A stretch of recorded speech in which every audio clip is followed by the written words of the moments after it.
स्वाहा तत्सवितुर्वरेण्यं भर्गो देवस्य धीमहि धियो यो नः प्रचोदयात्। जी प्रणाम। आज की कक्षा है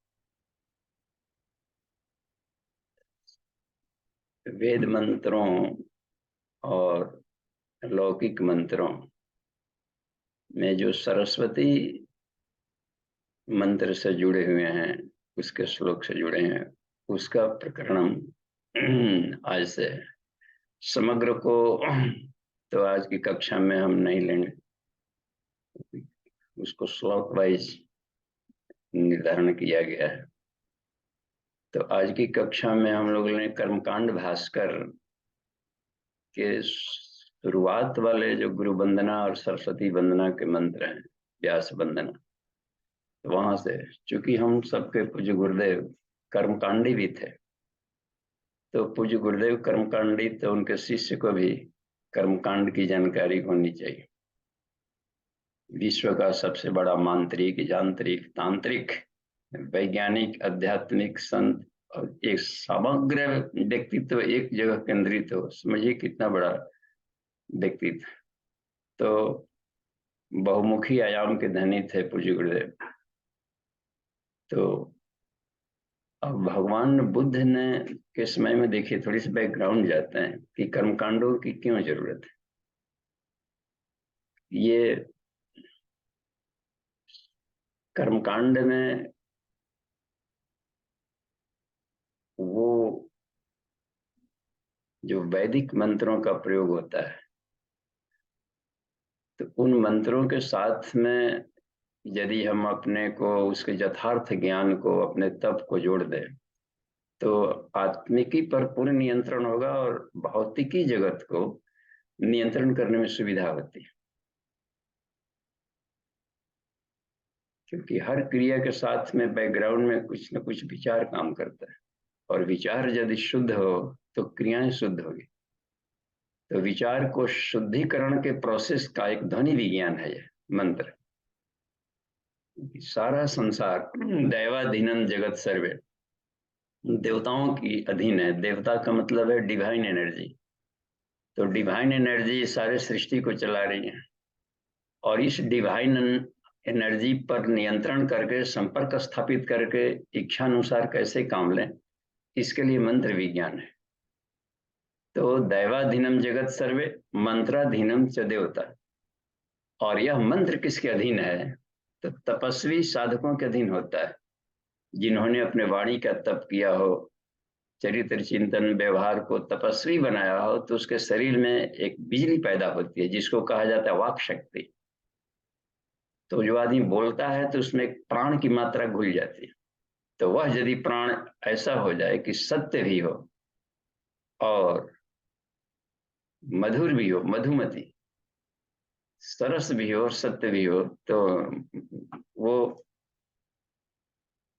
सत्यम वद प्रियम वद, एक जो शब्द है, केवल सत्यम वद साथ में नहीं लिखा, सत्यम वद प्रियम वद। सत्यम अप्रियम न बुरियत, और ऐसे सत्य को न बोले जो कि अप्रिय, यानी कि उसको अपग्रेड, सामने वाले का आत्मकल्याण होना चाहिए, और जितना उसका पेशेंट है तो टॉलरेंस है कि इतना ऑपरेशन वो सह सकता है, इससे अधिक में टूट जाएगा, तो उतना ही दूर तक उसको। तो अब रह गई इसमें बात में कि सत्यम बदा प्रियम बदा, सत्यम अप्रियम न बुरियात, अप्रिय सत्यों को न बोले। तो बोलचाल में ऐसा होता है कि सत्य कड़वी होती ही होती है। ऐसे भी लोग कहीं सभा सोसाइटी में कोई से बोल देंगे कि भाई सत्य कड़वी होती ही होती है, ये बिल्कुल ही रॉन्ग है। ये सर्वथा, ये सरस्वती के साथ में लागू नहीं होता।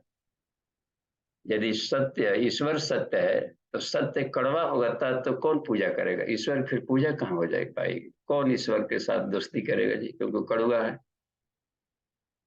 तो सत्य कभी भी कड़वी नहीं होती है। हमें ही नहीं बोलने आता है तो दूसरे पर थोप दिए कि तुम कड़वे हो। तो यदि सत्य को नहीं बोलने आ रहा है तो फूहड़ कहलाएगा। सत्य नहीं बोलता है, फूहड़ बोलता है कहलाएगा। तो तब तक से हमें अपने उसको नहीं बोलना है, वाणी से प्रकट करना है, जब तक से उसको यथार्थता के साथ में कल्याण की भावना, भद्रम भद्रम भी होना चाहिए, भद्रम कल्याणकारी, स्वार्थ भाव उसमें ना हो, परमार्थ भाव कल्याणकारी होता है। तो उस तरीके के वचन में वाक शक्ति आएगी, ईश्वरीय चेतना भी मदद करेगी उसमें। तो देवर्षि नारद इसमें माहिर थे। उनके परामर्श को कोई भी लोग, चाहे देवता हो या मनुष्य हो या असुर वर्ग हो, उनके सलाह को अवॉइड नहीं कर सकता था, भले उनके हैबिटेट के विपरीत हो। तो नृ रद नारद, जिसके परामर्श को रद्द नहीं किया जाए उनको नारद कहते हैं, और ईश्वरीय चेतना से जुड़े परामर्श ही देते थे, जिसमें आत्म कल्याण हो, लोक कल्याण हो, वातावरण का परिष्कार हो। तो इस तरीके के तो देवर्षि ऋषियों के देवता बन गए या देवताओं के ऋषि हो गए, उन्हीं को सिर्फ एक सम्मान मिला था। तो तपस्वियों में श्रेष्ठ माने, वाग्विदा परमाम, तो वो वाग्विदों में सबसे श्रेष्ठ मनाते हैं। नारद परिव्राज को उपनिषद है। तो परिव्रज्या में यदि निकलना है लोक सेवा में, यह जरूरी है कि संसार में सब तरह के कल्चर के लोग मिलेंगे। तो उस तरीके के सब में घुलने की प्रवृत्ति होगी, वही प्रवास में निकल सकता है। अपना ईगो लेकर कहीं नहीं जा सकते बाहर, फिर टिक नहीं पाएंगे, सबके साथ घुल नहीं पाएंगे, और कहीं न कहीं पर अखड़पन है, सरसता उसमें नहीं है। तो अपने बाउंड्री तो उसमें घुलना, हर कल्चर्स के लोगों से, विश्व की सारी संस्कृतियां अपनी संस्कृति, और सारे विचार अपने विचार है, सारी भाषाएं अपनी भाषाएं हैं, क्योंकि सब ध्वनियां हैं, और ध्वनियां अपवित्र नहीं है, वो तो साउंड एक एनर्जी है। तो भाषाएं अपने भावनाओं के अभिव्यक्ति के लिए उस कल्चर के लोग बनाते। तो कहीं भी, इसलिए युग निर्माण सत्संकल्प में कह रहे, लिंग संप्रदाय, जाति, लिंग संप्रदाय, भाषा भी, इसमें भाषा संप्रदाय के आधार पर हम भेदभाव न बरतेंगे। तो यदि उसमें है तो हम फिर अपनी संस्कृति विश्वव्यापी नहीं हो पाएगी, सबके लिए वर्णीय नहीं होगी, कुछ खास लोगों के लिए वर्णीय होगी, और फिर संप्रदाय परक बन करके फिर दम घुट करके समाप्त हो जाएगी। तो भारतीय संस्कृति सनातन इसलिए रह गई है कि वह हर घाट पर स्नान करके नए रूप में आ जाती, तो वो आत्मिकी को महत्व देकर आगे बढ़ती है। परिवर्तन भौतिकी में होता है, सिर्फ आत्मिकी में नहीं। तो आत्मिकी मीठा है, और भौतिकी में आत्मा पर स्थित होकर जाकर चलने की एक शैली। तो अच्छा, तो हमें दैनिक हवन, सरल हवन सर्वोपयोगी है, गायत्री सरल हवन विधि, उसमें से भी देखेंगे, लेकर चलेंगे कि जब प्रतिदिन करना ही करना है, तो जब हम मंत्र बोल रहे हो तो मंत्र के साथ भावना यदि जुड़ जाए, और भावना तब जुड़ेगी जबकि उसका अर्थ जानते हैं। जाने बिना न हो प्रतीति, जब तक से अर्थ की जानकारी ना हो कि हम कौन सा मंत्र बोल रहे हैं। अच्छा आचार्य जी मंत्र बोलते हैं, इसका क्या अर्थ हुआ पंडित जी? न अर्थ, छोड़िए ना, भगवान का ध्यान करिए खाली। ऐसे तो वैसे भी ध्यान कर रहा था इसमें, फिर मंत्र बोलने की इसमें क्या जरूरत? तो कम से कम ठीक है, वो मंत्र नहीं समझ सकता है कि जटिल है, तो उसके लायक सरलीकरण तो बता देने के भाव ऐसे रखा जाए। लेकिन जो आचार्य प्रयोग कर रहा है उसको मालूम होना चाहिए कि इन मंत्रों का विज्ञान क्या है, साइंस। ये मुंह से निकला है तो कहाँ जाकर अंतरिक्ष में क्या करेगा, उसका कैसा मैग्नेटिक फील्ड बनेगा और क्या उपलब्धि देगा। ये इसी के आधार पर मंत्रों का चयन किया जाता है कि आज के कर्मकांड में इन मंत्रों का प्रयोग किया जाए। तो हम लोग प्रवेश करते हैं इसमें। और चूंकि दक्षिणाचार्य चल रहा है तंत्र महाविज्ञान में, देवी दक्षिणाचार्य में होता है ईश्वर को नारी शक्ति के रूप में पूजन। उसमें फायदा होगा कि हम नारी की गरिमा को महत्व दें और नारी का सम्मान करना सीखें, उनको हर तरीके से सहयोग किया जाए कि आगे बढ़े। बस इसमें अब रही बात में कि शुरुआत की जाती है, अभ्यास में नहीं है कि सामने वाले को अपने ही है इनको कैसे करे, तो प्रतिमाओं की इसमें संरचना किया गई, रिहर्सल करे। पूजा पाठ में मूर्तियां बनाई गई और उसमें सब षोडशी बनाया गया 2 भाव से कि इसमें एक तो पवित्र भाव रहे और इसका उसके साथ में ये किया जाए उसमें कि वो काम ऊर्जा का रूपांतरण भी हो। इसलिए सबको युवतियां षोडशी बनाया जाता है मूर्तियों का, कि कहाँ कहाँ आदमी का ज्ञान और बल के साथ जुड़ने लगता है। ऊर्जा और ज्ञान विवेक जब मिलते हैं तो संतुलन, उसी में संतुलन बनाया जाता है। ज्ञान को होश कहते हैं, ऊर्जा को जोश कहते हैं। तो ये होश और जोश के संतुलन को योगा कहा जाता है, इक्वानिमिटी ऑफ स्पिरिट। तो होश वाला है सहस्रार चक्र और जोश वाला है कुंडलिनी, सेक्स एनर्जी वाला। इन दोनों का जहाँ संतुलन होगा है तहीं पर वो आएगी। एक ही पक्ष कमजोर रहा, केवल केवल भक्ति भाव जड़ गया है, ज्ञान आ गया है, तो वो ठीक है, लेकिन उसका जीवन एकांगी होगा और वो बल के क्रम में भी साथ है, तो ऊर्जा को साथ लेकर चलना पड़ता है। ह्रीं को, श्रीं को, क्लीं को। ह्रीं को ज्ञान कह दिया जाता है और क्लीं को ऊर्जा कह देते हैं, शक्ति कहेंगे। और दोनों का कॉम्बिनेशन करेंगे तो धन उत्पादक हो जाएगा, तो जीवन सरस हो जाएगा। तो सरस्वती के बीज मंत्रों में तीनों जोड़े जाते हैं, ह्रीं भी, श्रीं भी, क्लीं भी जोड़े जाते हैं। तो जीवन में सरसता तभी आएगी जबकि पूरा का पूरा ग्रंथि भेदन हो, सारे शक्तियों का लाभ मिले। तो आज हम लोग शुरू करते हैं। शुरुआत में तो कर्मकांड भास्कर हो या सरल गायत्री हवन विधि आपके पास हो, तो उसी को हम लोग, उससे काम चलेगा। तो उसको है तो अपना हार्ड कॉपी लिए तो खोल लें या मोबाइल में तो रख लें, उसमें हम देखें। तो जहाँ भी यज्ञ करा रहे हो, तो आचार्य का पहला काम होता है कि जाएं यज्ञशाला में प्रवेश करें तो यज्ञ के द्वार पर ही प्रणाम करें, क्योंकि वो एक ऑपरेशन थिएटर है, एक मंदिर में प्रवेश कर रहे हैं। फिर सीधे जाकर के सर्व वहां पर पूजा वेदी है, जहां पर गुरु गायत्री या आपके इष्ट देव का, देवताओं की प्रतिमा लगी है, कलश स्थापना किया गया है और सर्वतोभद्र बनाया गया है।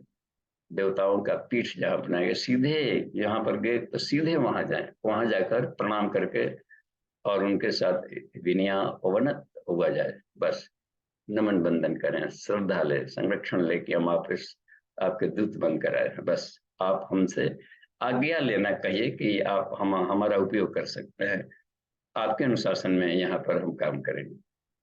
और उसके बाद यज्ञशाला में घूम घूम करके हर एक कुंडों पर जाकर देखें कि सामग्री पर जो जो चाहिए पूजा में वो कंपलसरी वाला सब हो है कि नहीं।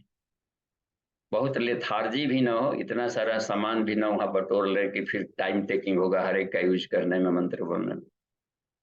तो पंचोपचार पूजनम जैसी चीजें कम से कम जरूर रखी रहे। जलम, गंधाक्षतम, पुष्पाणी, धूपम, दीपम, नैवेद्यम, इसमें सारे पूजे हो जाएंगे, यही 5 सब। और अक्षत पुषाई उसमें पुल है तो वो सब कम कर देगा। इसमें जहां पर अभाव हो, सर्वाभाव अक्षतान समर्प्या दे दें, तो हे भगवान जो कमी होगा हम अपने परिश्रम पुरुषार्थ से पूरा कर लें।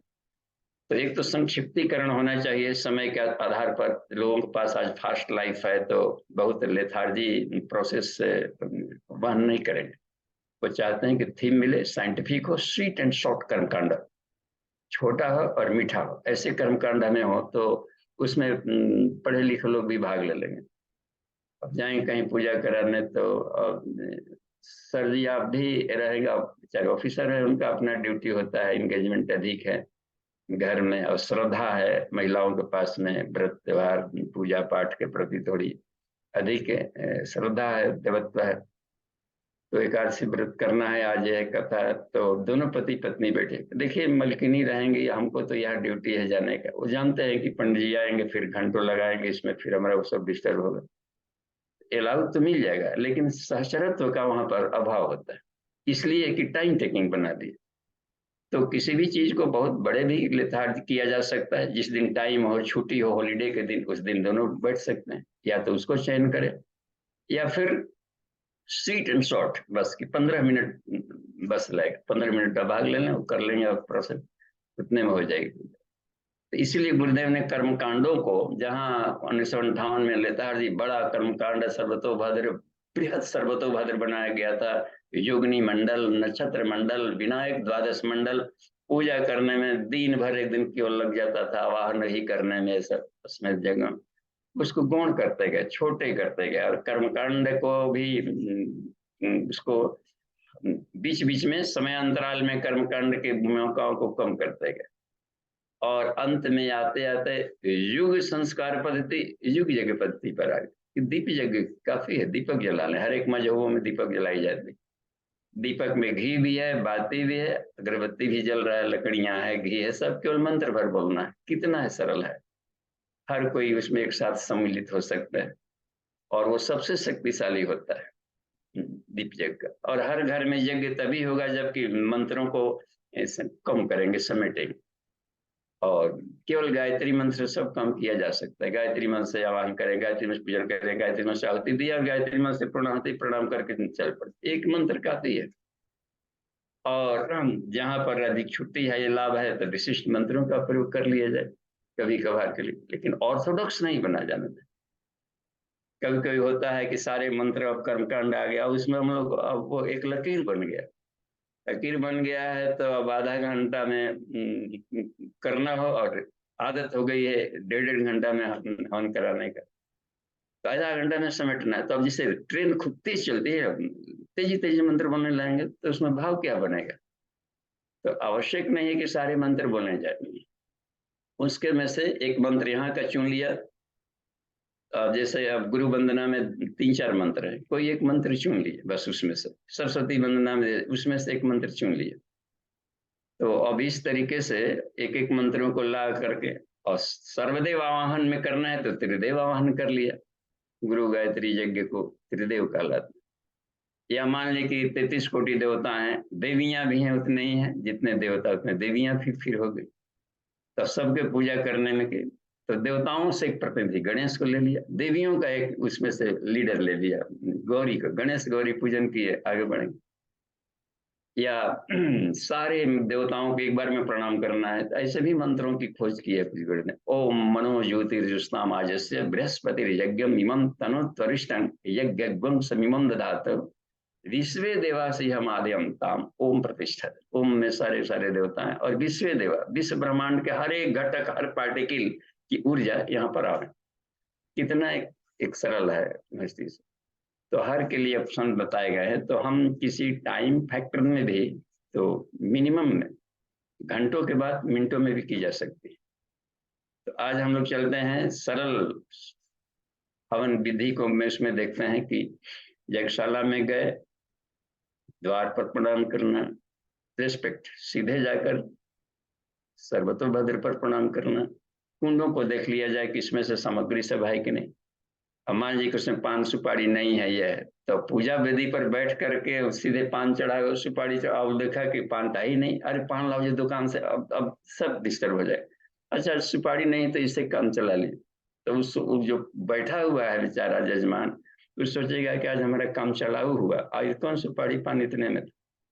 तो आचार्य को पहले देखना जरूरी है, जब पान सुपारी नहीं तो पान सुपारी बोलना ही नहीं है, सीधे अक्षत चढ़ाइए वहां पर।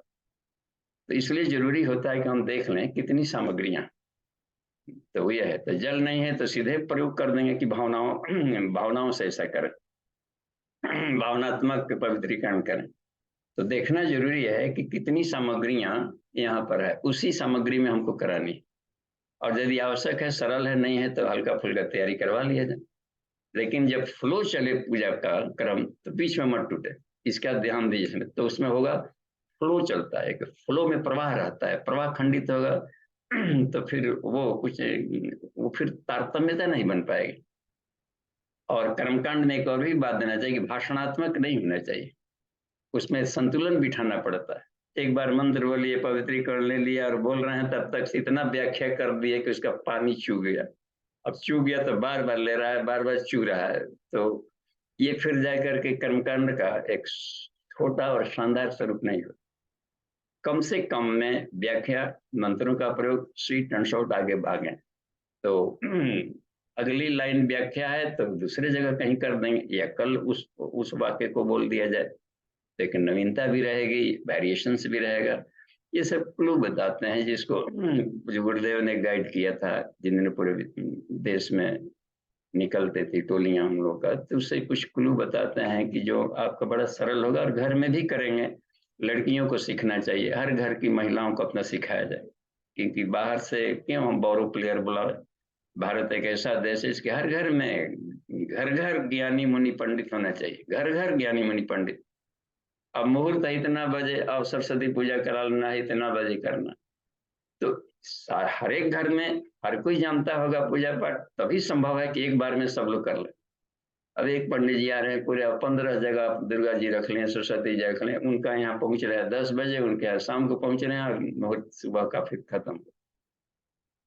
तो हर घर में ज्ञानी मुनि पंडित होना, और इतना सरल है संस्कृत पढ़ लेना कि तीसरा 14 क्लास का लड़का भी पढ़ लेगा, क्या जैसे लिखा है पढ़े ये करें। तो बहुत जरूरी है कि हम वेद ज्ञान के करीब पहुंचे। और लौकिक मंत्रों में एक विशेषता होती है कि वो श्रद्धा संवर्धन करते हैं। वैदिक मंत्रों का है कि तत्वज्ञान परक होते हैं, औपनिषदिक होते हैं, उसमें उसमें कुछ कथा कहानियां उसमें नहीं मिलेंगी। कहीं कहीं रूपक मिलेगा, लेकिन पौराणिक जो मंत्र होंगे लौकिक, को कथा परक होता है, कथानक के माध्यम से सरलीकरण किया रहता है श्रद्धा बढ़ाने के लिए। तो आज हम लोग देखते हैं इसमें कि अब जैसे ही बैठ गए, फिर आपको पहुंचनी होनी चाहिए कहाँ, अब व्यासपीठ पर जाना है, तो व्यासपीठ को भी प्रणाम करनी है। अब सीधे जाके कूद के नहीं बैठना है, उसको प्रणाम करें, क्योंकि दूसरे का आसन है, वो व्यास का आसन है, अपना नहीं है कि बैठकर वहां बैठ करके ऐसा नहीं कर सकते, गाइड गाइड खिसला नहीं सकते। वो उसके लिए कार्यकर्ता लोग हैं, कार्यकर्ता को संकेत करना पड़ेगा, वो निपटेंगे। वहां पर तो हमें सिर्फ वही बोलना है जो कि व्यास का अनुशासन। तो व्यास के वहां पर बनना और करे, उसके बाद बैठे, यानी व्यास के प्रतिनिधि बने हैं। कभी भी अपने को आचार्य न माने, जहां अपने आप को आचार्य मानेंगे तो गुरुदेव ने बहुत बड़ी हिदायत दी थी कि तुम गिरोगे नीचे। आचार्य कभी भी मत मानना, क्योंकि आचार्य वहां व्यासपीठ है, वो अंतरिक्ष से अपना काम करता है। और आचार्य डिप्रेशन में मत आवे, और शादग्रस्त न हो, हीन भावना न हो, इसलिए आचार्य का बेटा जरूर मानना। वाह, ये कमाल के एक सूत्र बता दे। आचार्य नहीं, कोई बात नहीं, हम आचार्य नहीं, लेकिन आचार्य के बेटे तो हैं। आज नहीं तो कल हमारी भी मुंशी आएंगी, मतलब कि हम भी परिपक्व हो जाएंगे। तो एक परिपक्वता के इसमें भाव भी रहेगा, और वो बना रहेगा। अंगद गए तो रावण से क्या, बंदर क्या शास्त्र पढ़ता है जी, वेद पुराण कहाँ पढ़ा। और रावण के सामने जब बहस करने लगा तो भले हम ज्ञानी नहीं हैं, लेकिन राम के दूत तो हैं। तो ये कि हिम्मत देगा, बोल्डनेस देगा। तो वहां पर गुरु का तस्वीर है उनकी अध्यक्षता में। तो दूत की बद्ध नहीं किए जाते, दूत दूत है बस, वो सबसे हाई वोल्टेज का होता है दूत। राम दूत अतुलित बल धाम, दूत तत्व का यदि भाव हो तो समझिए कि 1000 हाथी का बल है उस पर से। समर्पित शिष्य के भाव से व्यासपीठ पर बैठे, देखिए चमत्कार आ जाएगा, गुरु सवार होकर सारा काम निकाल लेगा। तो ये कुछ क्लू बता रहे हैं ट्रिक उसमें चलने का।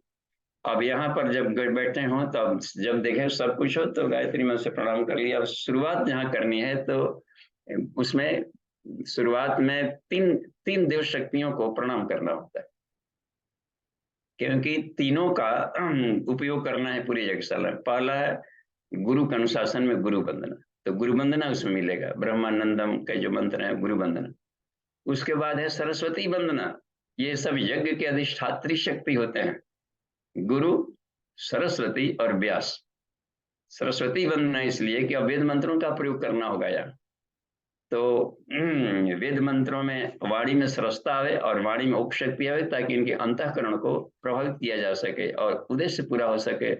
कर्मकांड करने का या इस पूजन का, इन मंत्रों के प्रयोग करने का। अब छठ व्रत अभी बिहार में शुरू है, आज पहला अर्घ है सायंकालीन डूबते हुए सूर्य का। ये बहुत ही अस्ताचलगामी सूर्य, पहले बुजुर्गों को सम्मान किया जाए। तो ये कितना बढ़िया परिपाटी यहाँ पर चली गई। बस फिर जाकर के यही बुजुर्ग के कल नए अवतरण के रूप में आएंगे। प्राण प्रदानाम उदयति सूर्य, और प्राण की उपासना, सूर्य की उपासना नहीं, प्राण की उपासना। तो अब इसमें भावनात्मक भी मंत्र, एक यही एक ऐसा पर्व है जिसमें पंडितों की जरूरत नहीं है। वाह, हर कोई बस अपनी भावनाओं से छठ गीत गा रहे हैं, भोजपुरी में गा रहे हैं, कोई ये गा रहे हैं। एक आस्था का पर्व है। और सूर्य को क्या, सूर्य दिखाई पड़, सूर्य का ध्यान किया, लाभ मिल गया। कुंडलिनी जागरण का एक पर्व होता है ये, छह खष्टी के दिन ही कार्तिकेय का जन्म हुआ था, तो 6 चक्र इसमें आ जाए। और कृतिकाओं ने पाला था। देखिए सभी देवी शक्तियां हैं इसमें। ये ओज होता है ना, चक्र ही पाल सकते हैं। सीमेंट इतना होता है बीर्ज गाढ़ा और इतना हाई वोल्टेज का होता है कि यदि चक्रों की तरफ अपग्रेड नहीं किया तो वो आदमी समाज में कहीं ना कहीं पर फिसलेगा, मिसयूज करेगा शक्तियों को, और अपने लाइफ में आत्मशक्ति को नहीं पा पाएगा। अपग्रेड करना पड़ता है। इसी को कहा गया कृतिकाएं, 6 कृतिकाएं हैं ये सब, मूलाधार, स्वाधिष्ठान, मणिपुर, अनाथ। इन्हीं कृतिकाओं से पाला गया, तो आज्ञा चक्र में उनको ये बात बनी थी। तब सहस्रार की बारी आती है, गणेश की उत्पत्ति होती है। तो ये उसमें हम लोग देखते हैं ये पर्व है, साधना का पर्व है। अभी चल रहा है साधना, साधना का। और तो आज हम देखें उसमें कि सरस्वती का उसके बाद मंत्र है कि वेद मंत्रों का प्रयोग करना है, तो वाणी में विराजे सरस्वती। तो उसमें 3 मंत्रों का इसमें प्रयोग किया गया। इन्हीं 3 मंत्रों का आज हम लेते हैं। हम लोग देखें थोड़ा सा उसको, उसके थोड़ा स्पर्श करें। शब्द की इतने अनंत अर्थ होता है कि चाह करके भी पूरी व्याख्या नहीं की जा सकती। ये हमें याद रखना चाहिए कि जितना कहा गया वो पूर्ण नहीं है। बस न इति, जब ऋषियों ने कह दिया कि न इति, यानी जो हम कह गए उसमें हम संतुष्ट नहीं है, क्योंकि सत्य को कहा नहीं जा सकता है। ये शब्दावलियां कुछ संकेत भर किया हैं, कुछ इस दिशा में। हर कोई को काम होता है कि उसके अनंत अर्थों में से नए अर्थों को खोजे और नए आयाम में प्रवेश करें। बिल्कुल खुला रखा है ईश्वरीय ज्ञान को ऋषियों ने, कि हर कोई उसमें गहराई में जाए। तो पहले वाले उसमें मंत्रों को उसमें देखें, और उसमें देखिए हम भी उसको ओपन कर लेते हैं। आपके जो मंत्र, या जैसे जो मस्तिष्क में याद है थोड़ा उसको देखते हैं, उसके आधार पर खोलने में समय लगेगा इसमें। तो उसमें देखिए सरस्वती वंदना में पहला वाला उसमें एक मंत्र आता है, ओम लक्ष्मीर्मेधा धरा पुष्टि गौरी तुष्टि प्रभाधृति एताभिः पाहि तनुभिः अष्टाभिर्मां सरस्वती। ये अनुष्टुप छंद में है, इसलिए इसको लयबद्ध है यदि पढ़ना हो। ओम लक्ष्मीर्मेधा धरा पुष्टि गौरी तुष्टि प्रभाधृतिः एताभिः पाहि तनुभिः अष्टाभिर्मां सरस्वती। तो सरस्वती को 8 स्वरूप वाली कहा गया है यहाँ पर। देखिए अब हम लोग उधर मान लेते थे लक्ष्मी अलग है, ये अलग है, और वो सब अलग है। ये सब ज्ञान से जुड़ी हुई शक्तियां हैं। ज्ञान ही सबको चलाता है। जहां ज्ञान इसके साथ हट गया तो ऊर्जा बेकार है। देखिए शिव के साथ में शक्ति निकल गई, ज्ञान की जो शक्ति चली गई है, तो 100 हो जाते हैं, सारा सृष्टि 100 हो जाएगा। ऊर्जा तभी काम करती है जब उसमें विवेक घुला हुआ, बस सरस हो जाएगा आदमी का। सृष्टि सब बनी हुई थी बिल्कुल, उसमें फल फूल तो बना दिया ब्रह्मा जी ने, आदमी मनुष्य सब, और उसमें हलचलें नहीं थी, रस नहीं था। तो बसंत पंचमी के दिन प्राकट्य किया इसको। तो सरस्वती इसी को कहा जाता है कि जीवन को सरस होना चाहिए। तो इंजॉय के लिए, आनंद के लिए आदमी जी रहा है बस। तो वो आनंद, खंडानंद, विषयानंद को अपग्रेड करते हुए अखंड आनंद में प्रवेश करे, लास्ट डेस्टिनेशन सरसता का समुद्र। तो ज्ञान से ही देखिए, लक्ष्मी, लक्ष्मी अलग नहीं है, ज्ञान ही लक्ष्मी कहलाता है। विद्या सर्वोपरि धन है, कहीं मिलता होगा। एक बार महाभारत ने इनसे पूछा, नहीं उनके जो युधिष्ठिर, इनके और भी चारों भाई उसके साथ में गए थे, पानी लाना था। तो पानी बिना यक्ष के प्रश्नों का उत्तर नहीं दे पा रहे तो मृत हो गए थे। ये भी वही गलती कर रहे थे, पानी ले जाना था, तो ये ठहरो, तुम्हारी भी वही दुर्गति होगी, तुम भी मर जाओगे, फिर तुम जिस उद्देश्य के लिए आए हैं यूज नहीं कर सकते, मेरा है तो कैसे यूज करें, हमारे प्रश्न को उत्तर दो, पूछिए। अब इसको यूज ही नहीं कर सकते, तो उसी प्रश्न में भी पूछा था कि हे युधिष्ठिर, सोच करके बताओ, इस सृष्टि में बलवान कौन है और धनवान कौन है, बस कौन धनवान है यहाँ संसार में, और जिंदा कौन है। वाह। तो अब जहां गलत उत्तर हुआ तो समझिए कि बस ये भी गए और खत्म। तो बहुत धर्मराज ने सोच करके बताया, उसका उत्तर दिया है कि हे यक्ष, ज्ञानवान व बलवान, जो ज्ञानवान है वही बलवान है, बस।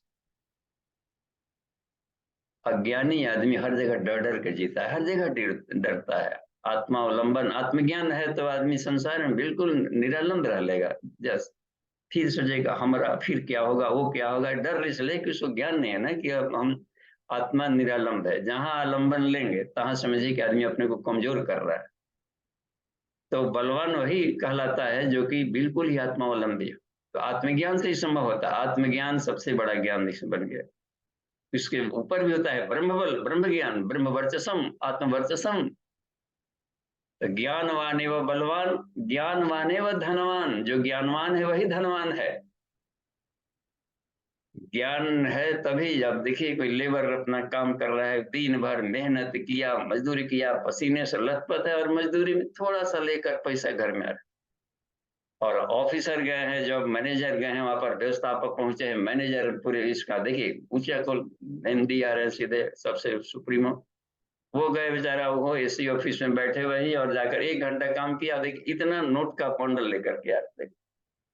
ज्ञान की अपार कीमत है, शिष्य दियो जो गुरु मिले। लाशों को वो शक्तिशाली बना देता है गुरु।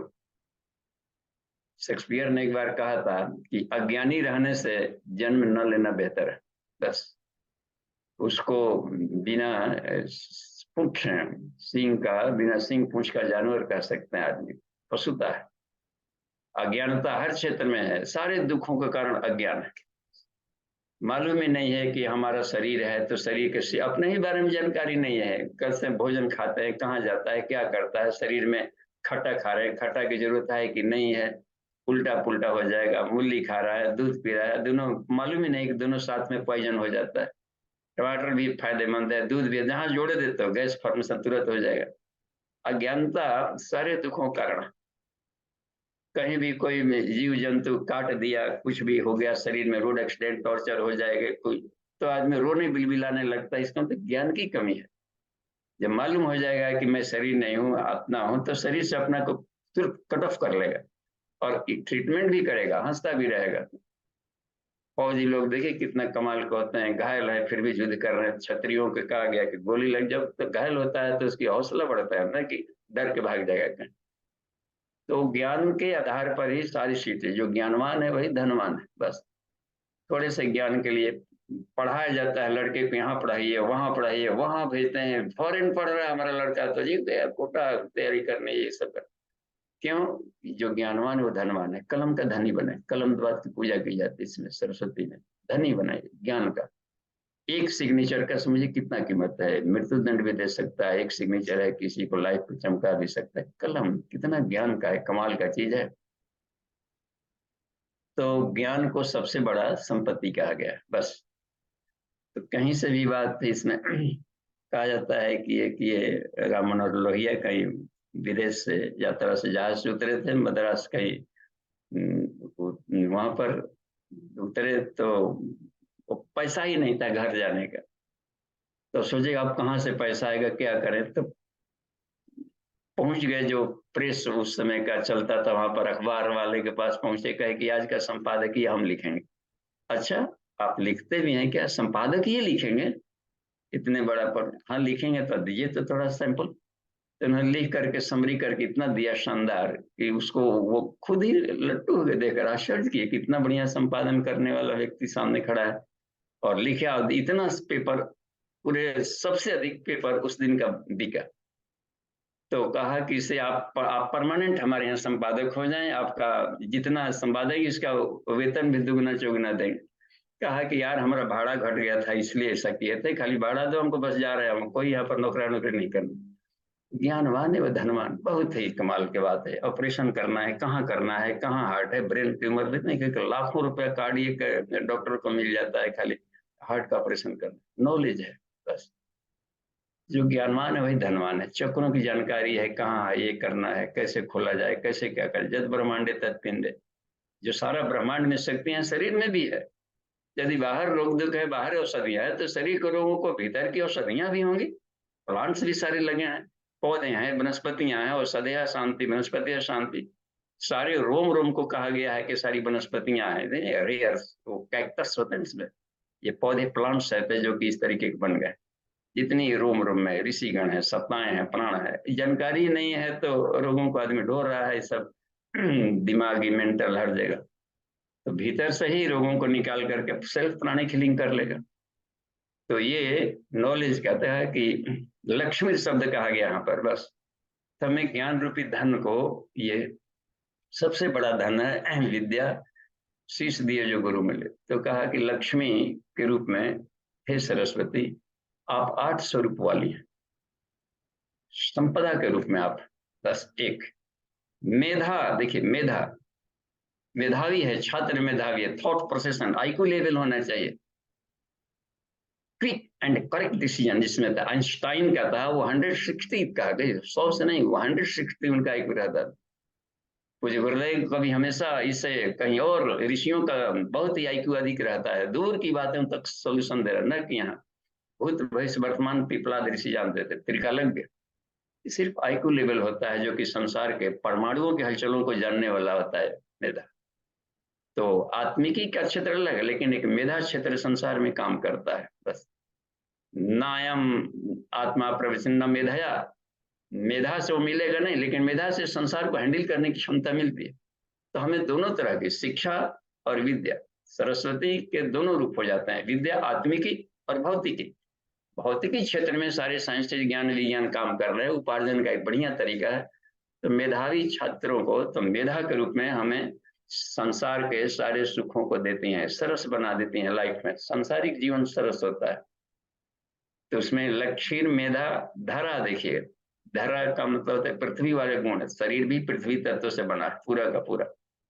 तो जन्मी जन्मभूमि से स्वर्गादपि, तो धारणशीलता, धैर्यशीलता, क्षमाशीलता और कठोरता, जहां जरूरत पड़ गया तो चट्टान से भी कठोर हुआ, और सहिष्णुता की जहां जरूरत पड़ी तो सहिष्णुता का भी काम ले लिया। क्षमाशीलता, पृथ्वी हमें क्षमाशीलता प्रदान करें। क्षमाशीलता भी वो एक ज्ञान है बस, नॉलेज है। नॉलेज के आधार पर ही किसी को क्षमाशील करता है। कहा जाता है कि जो बलवान होता है वही क्षमाशील होता है, टीन की बर्तन की तरह झट गरम झट ठंडा वाला नहीं। तो वो एक बात बनती है कूल। शिव जी कितने उसमें पेशेंस रखते हैं इसमें, तो देवता लोग बहुत पेशेंसफुल होता है। एक बार भृगु की बात याद आ गई, समय भी देखते चलना है, नहीं समय ये है, ठीक है आगे बढ़ते हैं। तो जो ज्ञानवान है, तो सरस्वती मेधा के रूप में भी हैं। सरस्वती और गणेश ये दो विद्यार्थियों के सुप्रीमो देवता हैं बस।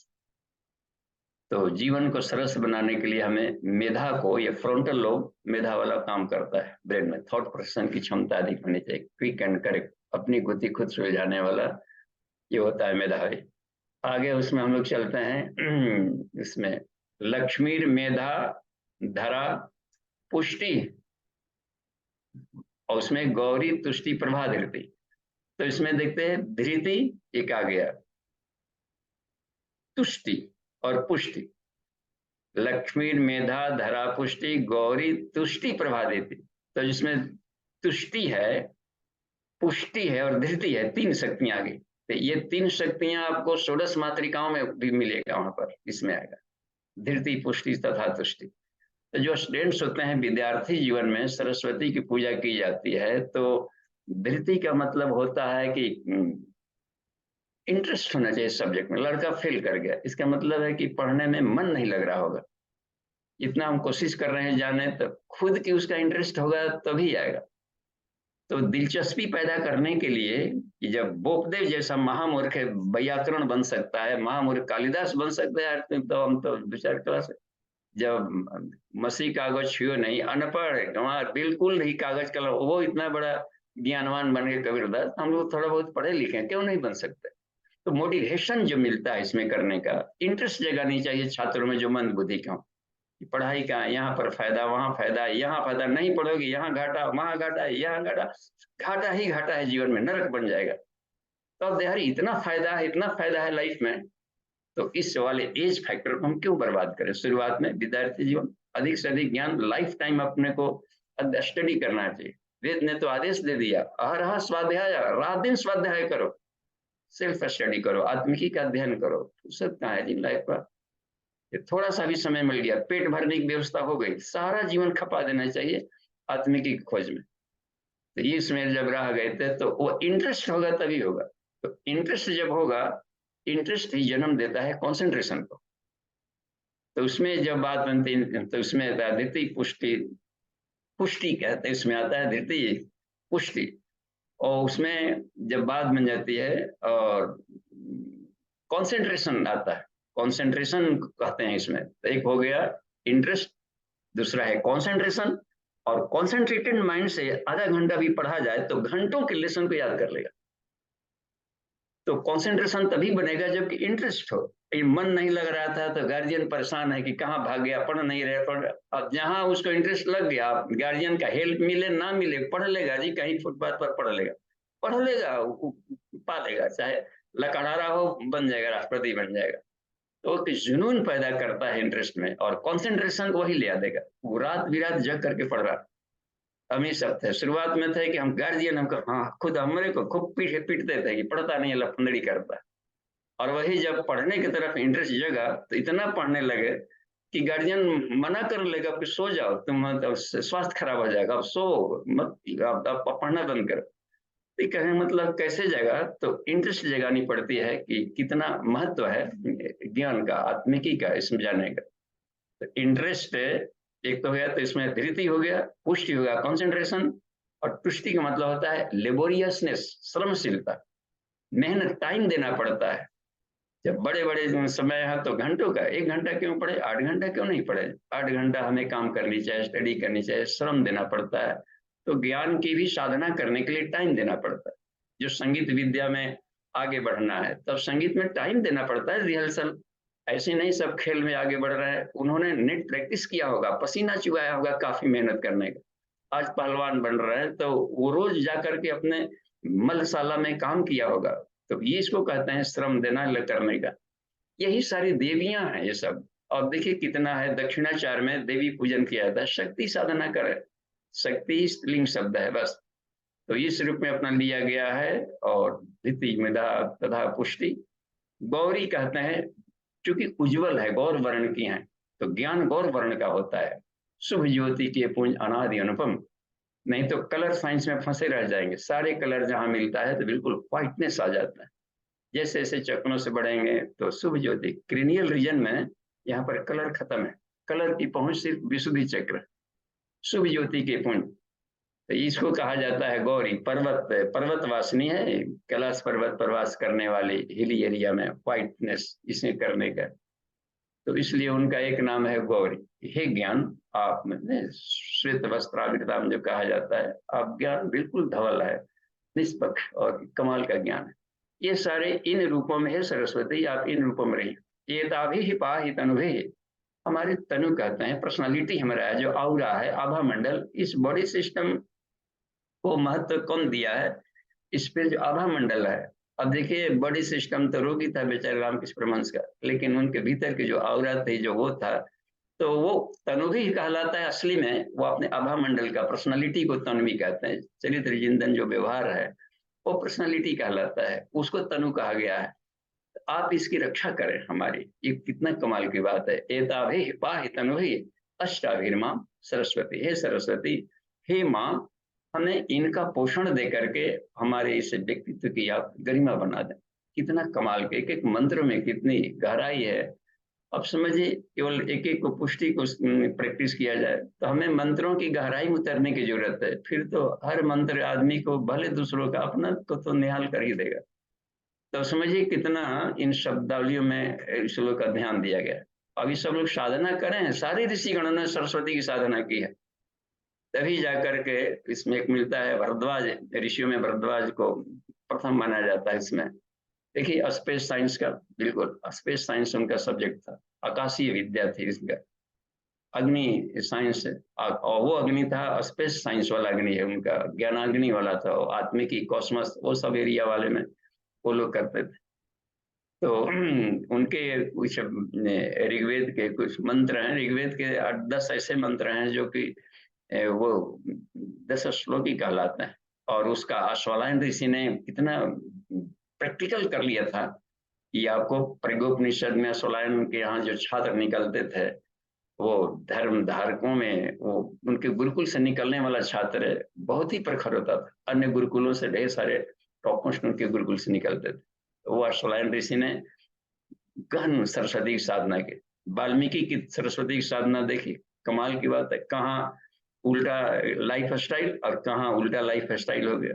जीवन लेने वाला जीवन देना शुरू कर दिया। ये वाणी में सरस्वती फूट गई थी, अचानक फूट जाते हैं कृपा जिस पर हो जाए। तो अगले वाले मंत्र में हम देखें, एक और मंत्र है उसमें, ओम सरस्वत्यै नमो नित्यम भद्रकाल्यै नमो नमः वेद वेदांत वेदांग विद्यास्थानेभ्य एव च। अब इसमें देखिए उस ज्ञान की जो शक्ति है देवी माँ सरस्वती का इसमें कहा गया है कि हे माँ, आपको सरस्वती के रूप में, सरस्वती नमो नित्यम, हर क्षण हर पल आपको हम स्मरण करते हैं। भद्रकाली, और भद्रकाली के रूप में भी आपको नमन करते हैं। देखिए एक ऊर्जा प्रधान है और एक ज्ञान प्रधान है, वाह कमाल की बात। तो शरीर के भीतर में दोनों पॉइंट होता है, साउथ पोल है नॉर्थ पोल है, भद्रकाली। और ये भद्रता शब्द जुड़ा है ना काली में, जब काली का मतलब होता है ऑपरेशनल प्रक्रिया, और ऑपरेशनल प्रक्रिया यदि सौम्य रही हो तो भद्रकाली बन जाती है। काली के दोनों रूप होते हैं, एक होता है भद्रता के साथ काम करने वाला, रक्त बीज को मारने के लिए इन पौराणिक आख्यानों में इसके अवतरण होते थे। तो रक्त बीज कहा जाता है कैंसर को। तो कैंसर को देखिए हटाना है, ब्रेन में कैंसर है, ट्यूमर हो गया है, तो इतना कितना बारीकी से ऑपरेशन करना पड़ता होगा, समझिए इस बेचारे पेशेंट को ना आ जाए। तो भद्रकाली का जो शब्द होते हैं करने का, तो आदि शक्ति में इसलिए 10 महामुद्राएं तंत्र में कहा गया। आत्मिकी पर नियंत्रण तभी होगा जबकि हम तंत्र साधना में देवी पूजा के क्रम को गहराई से हम लेंगे। इसमें गए ये सारी देवी का ये शक्ति प्रधान है अपने भीतर में, दिव्यता दिव्य गुण वाली। तो ये इसमें अपना रह गया है, और वो तभी संभव है जबकि अन्यों के साथ में हम प्रत्यक्ष में यहाँ उसको प्रत्यक्ष जीवित प्रतिमाओं को में भी हम देखें नर नारी के रूप में जो बात बन रही है। अब यहाँ पर देखते हैं, ओम सरस्वत्यै नमो नित्यम भद्रकाली नमो नमः वेद वेदांत वेदांग विद्यास्थानेभ्य च। तो आप वेद वेदांग और वेदांत के रूप में स्वरूप वाली आप हैं। तो आपके ज्ञान की धाराओं इसमें कहा गया है। वेद में पूरा का पूरा अपरा प्रकृति का ज्ञान है। तो संसार में लाइफ स्टाइल मिल जाता है चलने का, निरापद बिना किसी साइड इफेक्ट के संसार का भोगमय जीवन, और वह भोगमय जीवन रोग पैदा न करे। कमाल के ऐसी सरसता ये प्रदान करने वाला। तो ये अपरा प्रकृति को वेदों का अध्ययन इसलिए जरूरत पड़ता है कि हम संसार में हैंडलिंग करने का तरीका मिलता है अपरा प्रकृति का।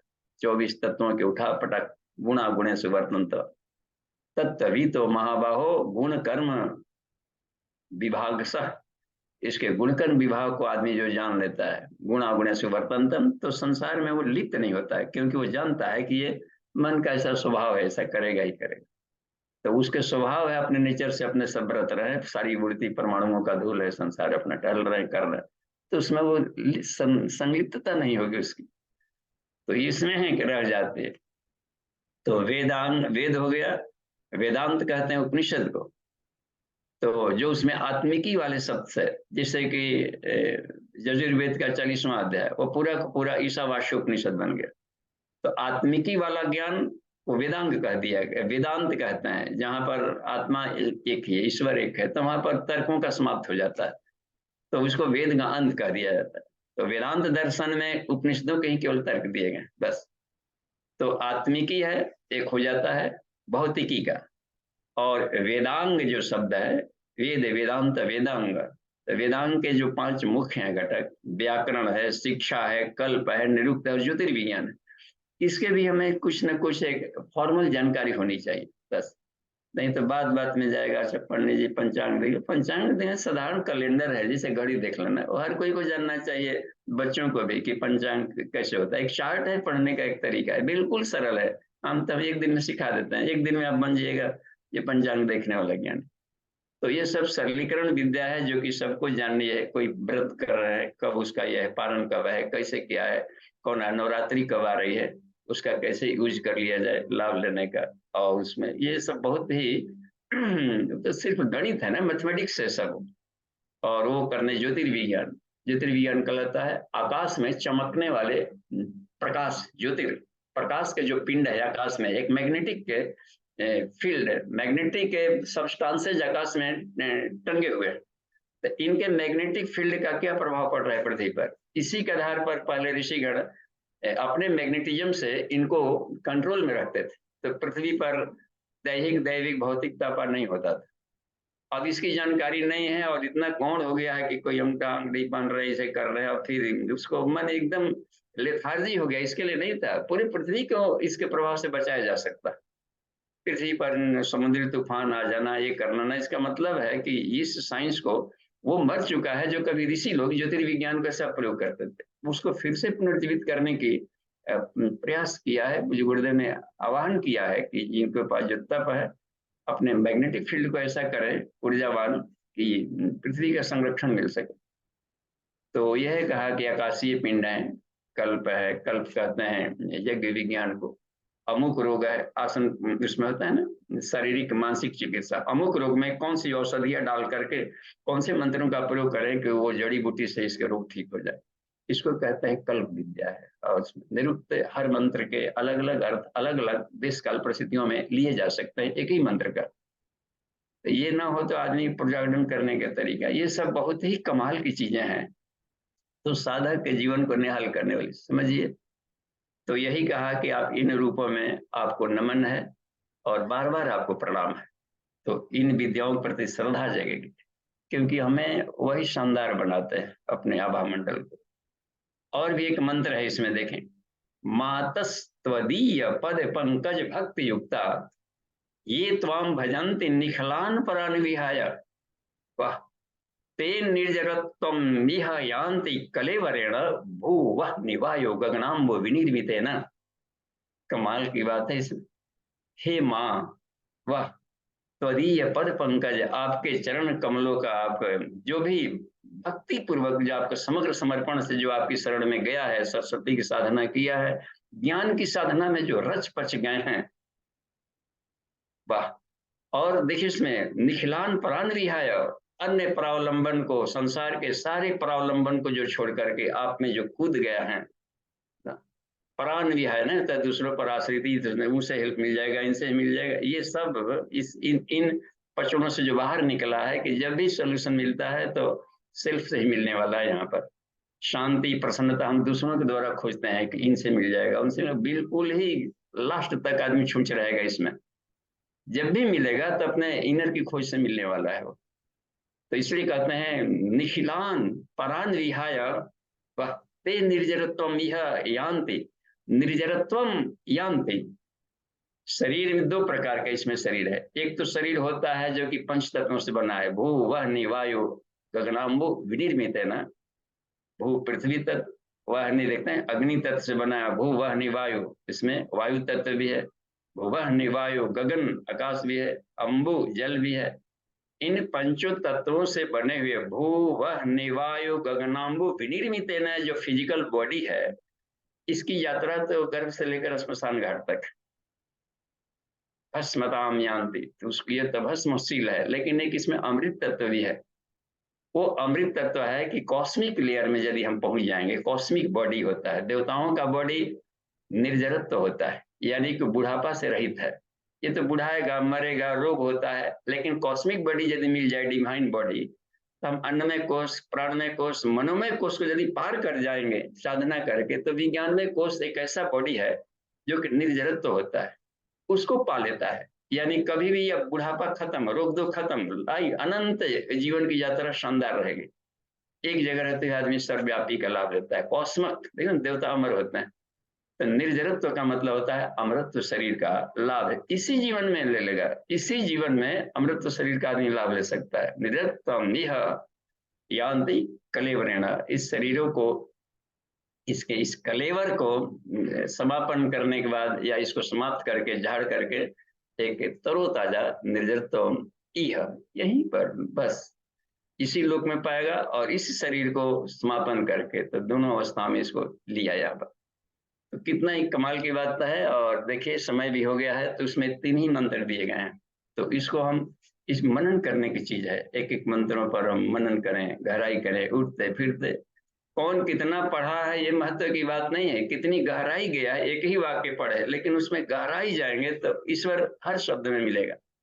वर्णा नाम अर्थ संघा नाम रसा नाम छंद सापी मंगला नाम च कर्ता वंदे वाणी विनायक। हर वर्णों में, हर अक्षरों में, हर शब्दों में, हर वाक्यों में, रसों में, अलंकारों में गणेश और सरस्वती का वास है। इसलिए इनकी हम साधना करें बस। हर अक्षर में नहीं था, अक्ष मालिकोपनिषद पढ़िए, इसमें लगेगा, तो उसकी जानकारी होने से तभी आदमी हर आवाज, ये शब्द साधना कर पाएगा। नाद साधना ऐसे संभव नहीं होती। ये नाद अच्छा लगेगा, फिर वो नाद खराब लगेगा, ये मीठा बोलता है, वो खराब बोलता है, कड़वा। एक ऐसा भी आयाम मिल जाएगा उसमें शब्द में कि हर शब्द ही बहुत प्रिय लगेंगे, हर अक्षर। तो उसी अवस्था में टेंशन फ्री आदमी होगा। ये शब्दों के उठा पटक में एक आनंद है, उसका रस आएगा बस। चाहे मान हो या अपमान हो, क्या क्या मान, क्या अपमान मन। जब ईश्वर कणकण में है, तो मान अपमान की परिधि उनकी आएगा जो कि अभी अननिचोड़ माइंड वाला। तो ये बुद्धत्व वाली स्थिति नहीं आ पाएगी, तब आती है जबकि हर अक्षरों के भीतर में खुले हुए गणेश और सरस्वती को हमने ढूंढ निकालने का साधना करें। यह सरस्वती साधना का इसमें लाभ है। तो आज कहीं पर हम विराम देते हैं, और प्रश्नोत्तरी सेशन में हम लोग जा सकते हैं। अंकुर जी, नितिन जी, अमन जी, जी प्रणाम।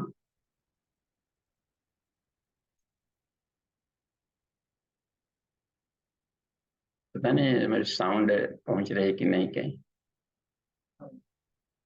हाँ, अमन जी, नितिन जी, हेलो। हाँ, कोई मैसेज नहीं कि कुछ साउंड नहीं कहीं से आ रहा है।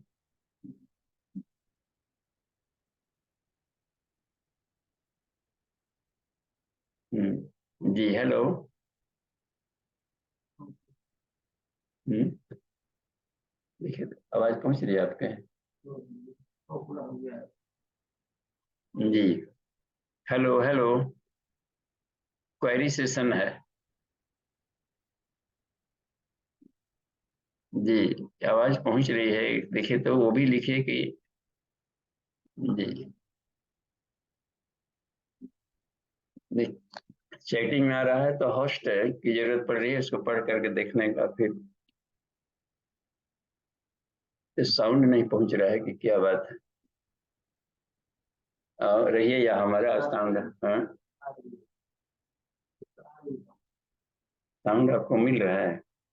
उन लोगों की आवाज हमको नहीं पहुंच रही है क्या?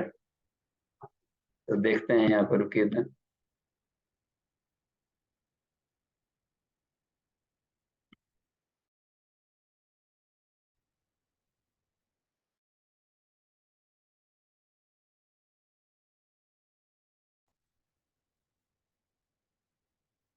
हाँ बाबूजी आ रहे, लेकिन आपकी आवाज हमको नहीं मिल रही, उधर से रिस्पॉन्स नहीं मिल रहा है। आपकी आवाज नहीं आ रही, तो उधर हम हटाते हैं इसको। हाँ, हेलो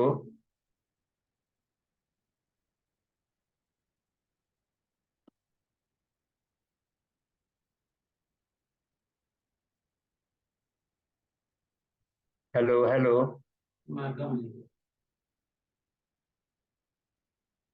उधर से पार्टिसिपेंट्स की आवाज हमको नहीं आ रही है। हेलो।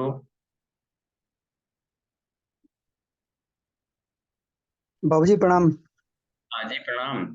जी बाबूजी, आज अंकुर भैया वो होस्ट हैं, तो वो मैं उसमें था, तो इसलिए मैं कर नहीं पा रहा था अपने आप को, मैंने दोबारा लॉग इन किया है। हाँ तो ठीक है, अब देखते हैं इसको लगा कर। नहीं, इसमें हम समझे कि क्या उसमें दिक्कत क्या नहीं रही। ठीक है बाबूजी। हाँ देखिए, तो अब ठीक है। हाँ जी ठीक है जी। बाबूजी। हाँ जी। चलिए, ठीक है। हाँ, प्रश्न किया जाए। कहीं देखे तो चैटिंग में वीरेंद्र जी कुछ। का प्रश्न है कि छठ जैसे उपयोगी पर्व का पूरा लाभ श्रद्धालु क्यों नहीं मिल रहा है, कृपया स्पष्ट करें। क्या जी, अमन जी, थोड़ा थोड़ा सा और इसको स्पष्ट करिए। वीरेंद्र जी का प्रश्न है, छठ जैसे उपयोगी पर्व का पूरा लाभ श्रद्धालुओं को क्यों नहीं मिल रहा है, कृपया स्पष्ट करें।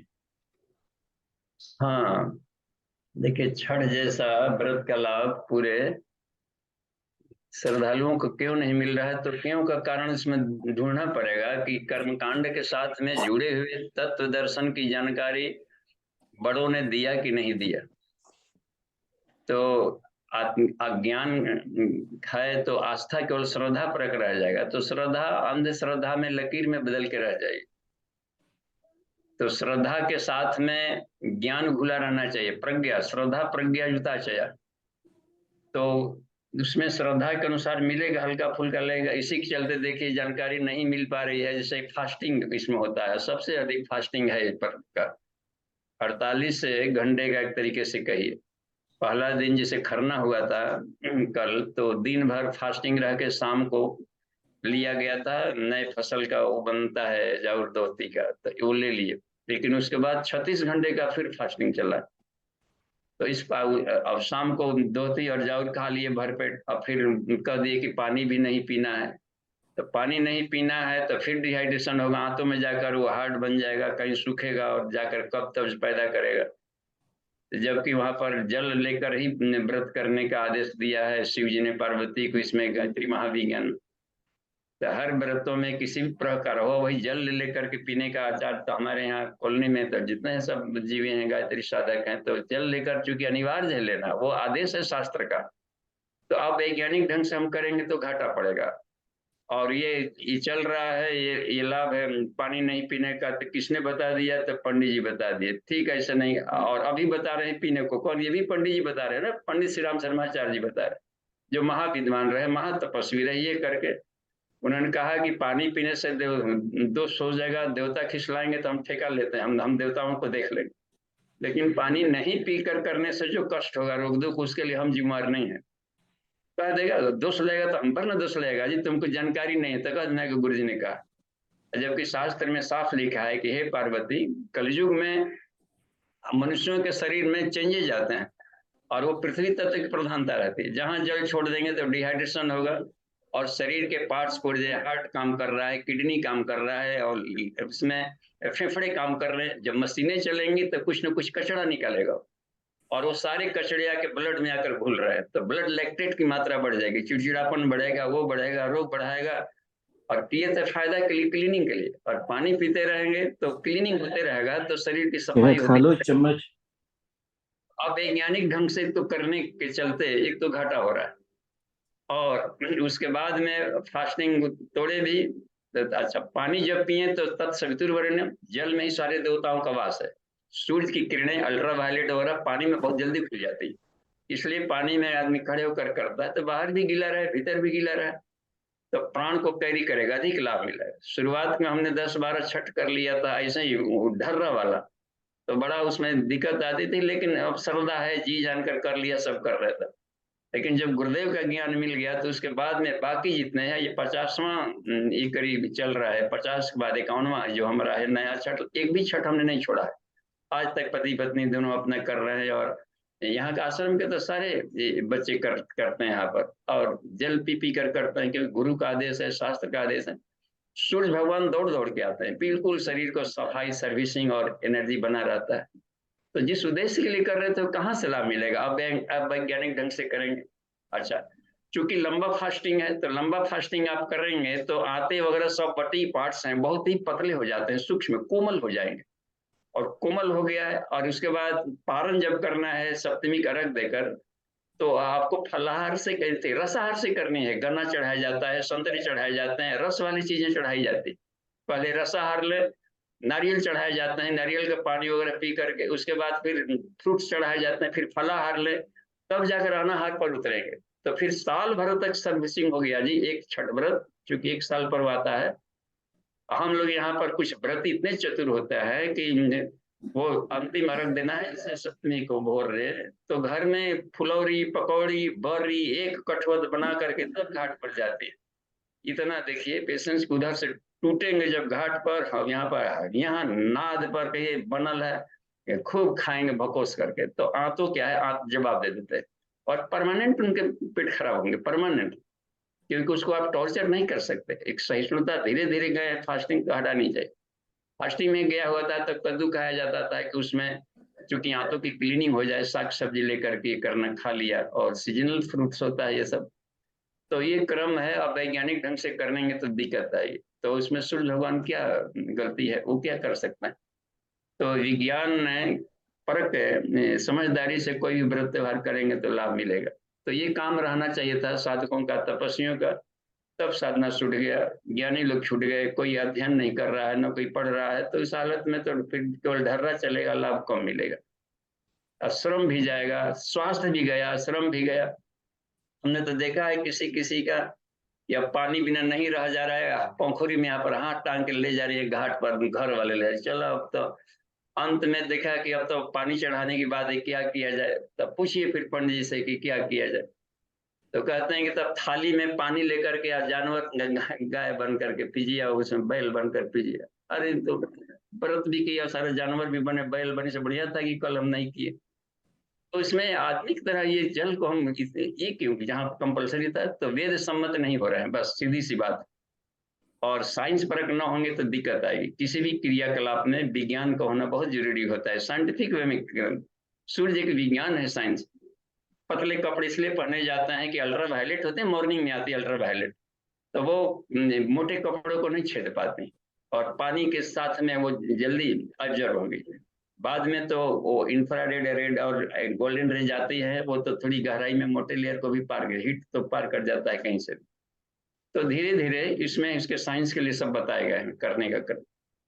अब इस एरिया में हार्ड हो गया कि चूंकि कर्ण का इधर ही इलाका पड़ता है, अंगदेश मुंगेर को कहते हैं, और वहाँ कर्ण का किला है, तो घंटों तंत्र साधना करते थे गंगा जी में खड़े होकर। अब वो एरिया है आसपास में, तो वही देखा देखी द्वापर से सब चल रहा है करने का। निर्जला एकादशी भी द्वापर, भीमसेनी एकादशी कहते हैं। उस समय स्वादिष्ठान चक्र काम करता था, पानी में लोग नहीं डूबते, दुर्योधन तो पानी में छुपे छुपे रहता था। लेकिन अभी के समय में मूलाधार तत्व, पृथ्वी तत्व प्रधानता है। जहां भी सब छोड़ेंगे तो आपको डिहाइड्रेशन होगा, प्रॉब्लम आएगा, परेशानी आएगी। तो हमें शास्त्रों का अध्ययन जारी रखना चाहिए कि देश काल परिस्थिति में कैसे बताए गए हैं वैदिक साइंस में कर्मों में साधना तप का करना।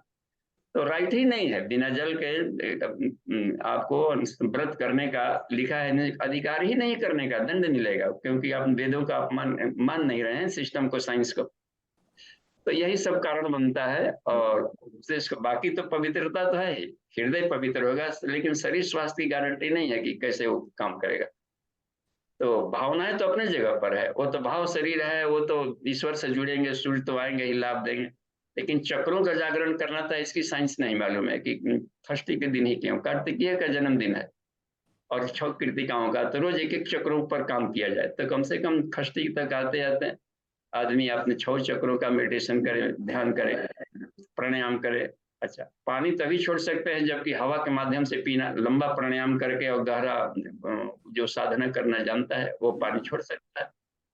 तो वैसे तो रेयर लोग मिल पाएंगे कहीं पर कि अपने ऊर्जा को और बढ़ा लिया और बलवान बन गया है, तो जन सामान्य के लिए वो नहीं है। तो लगता है कि कुछ बातें क्लियर हो रही होगी जी।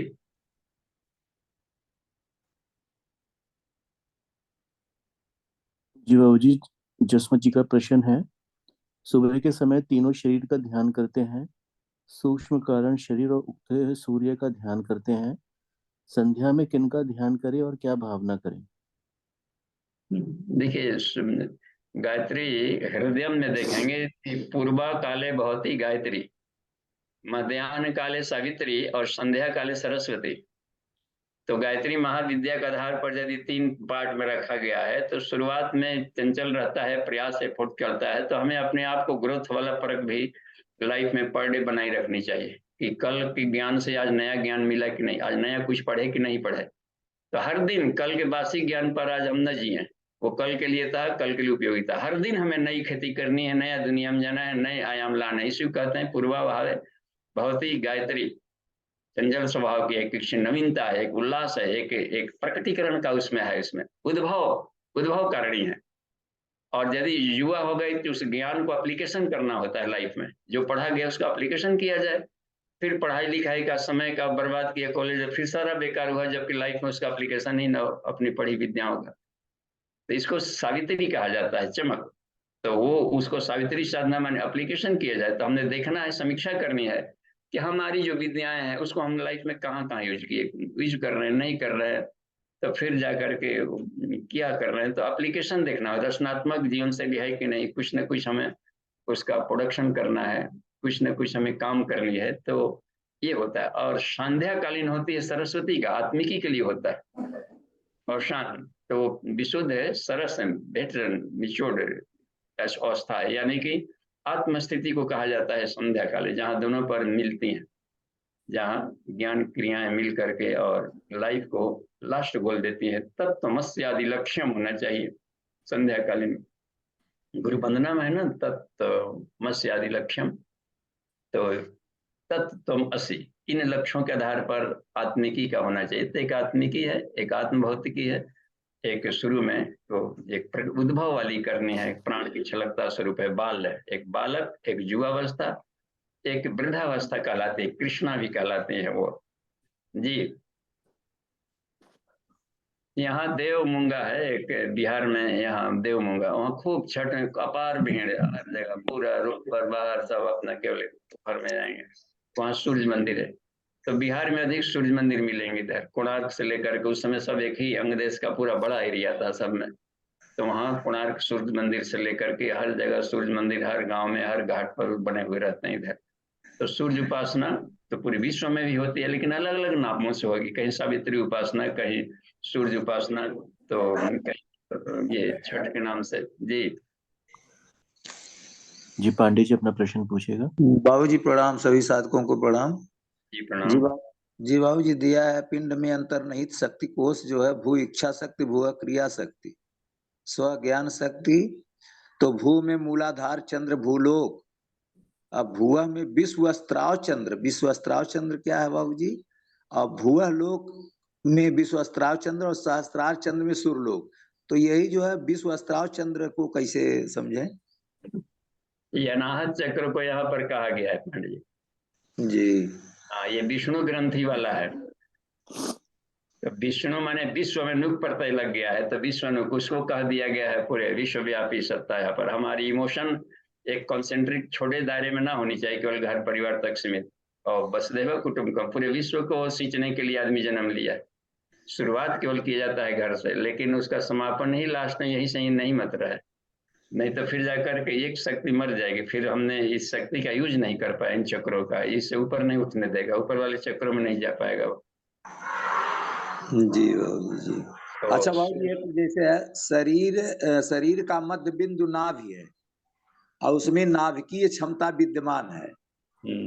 तो इसमें दिया है, फिर एक मस्तिष्क का सूक्ष्म शरीर नाभि चक्र अज्ञा चक्र है। तो इसका मतलब जो है अन्नमय कोश के लिए जो नाभिक न्यूक्लियस नाभि है, इसी से सारे रोगों का जो मान लीजिए कि मेडिकल साइंस से भी न संपन्न सही हो सकती हो, इससे सही हो सकती है। हाँ, हम नाभि जैसे मान लें तो जैसे पश्चिमोत्तानासन करते हैं तो कमर के पास मुड़ा, तो लगता है ना कि कमर से इधर, नाभि से नीचे और नाभि से ऊपर वाला दोनों बराबर डिस्टेंस पर है। तो उस आधार पर भी वो धुरी आ जाता है, मूलाधार वाला एरिया। तो मूलाधार, स्वादिष्ठान और मणिपुर तीनों मिला करके नाभि कंद बनाते हैं। तो वो वहां पर केंद्र है। कहा भी जाता है आपको मेडिकल साइंस में या आप आयुर्वेद में, जिसका पेट खराब उसका सब खराब। जी जी इसलिए कि सारा भोजन तो वहीं जाएगा और वहां से रस निकाल कर हर जगह, आप देखिए समान वहां पर प्राण है, हर जगह बांट रहा है। और समान के साथ क्रिकल है, देख रहे हैं ना वहां पर, जी समान जी अग्नि तत्व है, क्रिकल जल तत्व है, और दोनों में गड़बड़ी जहां पर हुई तो वात फॉर्मेशन होगा और गठिया सठिया साइड सारा रोग सब प्लंजर से शुरू हो गया वहीं पर। तीनों का बैलेंस रहा और महामुद्रा महाबंध महावेद का कंबाइंड प्रैक्टिकल किया जाए तो कभी अनबैलेंस नहीं होता है, तो लाइफ टाइम आदमी हेल्दी रहेगा। तो सारा आयुर्वेद तो सिर्फ पेट में सिमटा है। जी। अच्छा, 10 विद्याओं में जो दीर्घायुष विद्या है उसको किसके अंतर्गत देखा जा सकता है बाबू जी? कौन विद्या? 10 विद्याओं में दीर्घायुष विद्या। हाँ, दीर्घायुष से वही है जो उसमें ना लंबा जीवन स्थूल शरीर से आता है, जिसका केंद्र नाभि है। जी जी बाबू जी, जी ठीक बाबू जी, प्रणाम।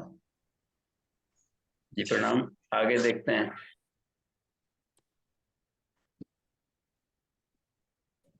चैटिंग में 11 नंबर दिखा रहा है। पुरुषोत्तम जी का प्रश्न है बाबूजी, निर्जरत्व को और स्पष्ट करें। देखिए मौर्य जी, इसमें जरा कहते हैं बुढ़ापा को, निर्जरा तो निर्जरत्व का मतलब है जहां बुढ़ापा नहीं आता। अब जिससे कि ये आ गए हैं कि ये 8 लोग उसमें काउंट किए जाते हैं। अश्वत्थामा बलि व्यासो हनुमानश्च विभीषणः कृपि परशुरामश्च सत्तैते चिरंजीविना। ये बुढ़ाते नहीं, ये कभी वो लाइफ टाइम जब तक चाहे वो जुआ रह सकता है इसमें। तो चिरंजीवी भव तो इसमें आता है दीर्घ जीवन का। तो शरीर में कॉस्मिक बॉडी नहीं बुढ़ाता, वो मरता नहीं है कहीं, तो उसको अमरत्व कहा जाता है। अमर अमर डिवाइन बॉडी कह लेते हैं कॉस्मिक बॉडी को। जैसे फिजिकल बॉडी ये बुढ़ाएंगे, इसमें जो होगा बुढ़ापा आएगा। लेकिन भीतर वाले है प्राण वाला बॉडी, ये भी घटता है बढ़ता है। डिप्रेशन में आदमी चला गया, मुगरा गया, ये हो गया, देखिए फिर उछलने कूदने लगा, ये सब करने का, ये सब घटने पड़ने वाला। मेंटल भी देखिए यहाँ पर अवसादग्रस्त हो गया, ये करना हो रहा है, डिप्रेशन में आ गया, वहां भी हेलुसिनेशन है, एंग्री हो गया, क्रोधी हो गया, सब रह रहा है ना, सब एक गढ़ते ढारते हैं नेगेटिव पॉजिटिव वाला। इससे पार जहां भी जाएंगे तो वो बिल्कुल ही है, कमाल का है। जो प्रज्ञा का शरीर है, अस्थित प्रज्ञता, वो निर्जरत्व का फिर शरीर है उधर। तो उस हालत में आदमी हमेशा रहेगा लाइफ टाइम का, और वो जब चाहे तब मनुष्य शरीर का इच्छा अनुसार धारण कर सकता है। तो मनुष्य उसकी इच्छा पर रह गई कि हम जन्म लेना चाहते हैं, तो किसी न किसी रूप में प्रकृति उनको अवसर देती है कि आप जिस इच्छा से चाहे जा सकते हैं, जब चाहे यहाँ से मुक्त जोनी से ऊपर है देव जोनी। तो कॉस्मिक बॉडी को निर्जरत्व कहते हैं। निर्जरत्वम माने निर्जरत्व को, इस बॉडी को, काया को, कलेवर को समाप्त करके पा लगा। निर्जरत्वम यान्ति, निर्जरत्वम को प्राप्त कर लेता है साधक। तो कॉस्मिक बॉडी और काउजल बॉडी ये सब कहा गया है। मेंटल बॉडी जब काउजल में रहेंगे या कॉस्मिक में रहेंगे तो मेंटल को भी आप चाहें तो उसको जुआ बना के रख सकते हैं, हर नेगेटिव में पॉजिटिव ढूंढ सकते हैं। नहीं तो नेगेटिव पॉजिटिव का सदमा वो तुरंत लग जाएगा उसको।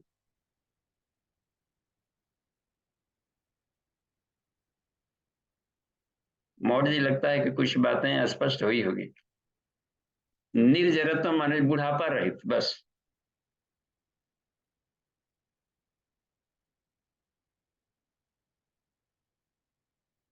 पदार्थ ही केवल बुढ़ाएगा और वो सूक्ष्म हो गया है। तो पदार्थ जब चेतना का शरीर है पूरा पूरा, वो चेतनात्मक, तो वहां पर बुढ़ापा नहीं है।